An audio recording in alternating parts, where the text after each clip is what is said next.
Voici comment est fabriqué l'un des produits les plus consommés au monde.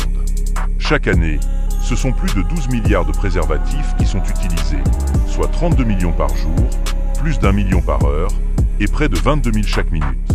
C'est vertigineux, mais logique. Ce petit objet est l'un des moyens les plus fiables pour se protéger des infections et des grossesses non désirées. Tout commence dans les plantations d'EVA, souvent situées en Asie du Sud-Est. Là-bas, on récolte le latex naturel, une sève blanche semblable au lait, qui sera filtrée, stabilisée et mélangée à des agents vulcanisants pour le rendre plus résistant et élastique. Une fois prêt, le latex est transféré dans des cuves géantes. Des moules en verre, en forme de cylindre, y sont plongés plusieurs fois. À chaque passage, une fine couche de latex se dépose sur la surface.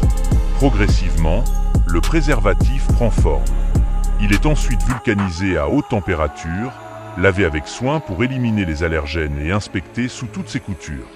Ce qui suit est impressionnant. Chaque préservatif est soumis à une série de tests. D'abord, un test électronique permet de détecter le moindre micro-trou invisible à l'œil nu. Puis, un test de gonflage. Certains modèles sont capables de contenir jusqu'à 40 litres d'air sans éclater. Enfin, un test d'étirement. Le préservatif doit pouvoir s'allonger jusqu'à 7 fois sa taille sans se rompre. Des échantillons sont même chauffés pendant plusieurs jours pour simuler 5 années de vieillissement. Une fois validé, il est lubrifié, roulé, emballé individuellement et glissé dans des boîtes avant d'être expédié partout dans le monde. Derrière cette production massive, il y a une industrialisation de haute précision, des règles sanitaires strictes et un savoir-faire indispensable.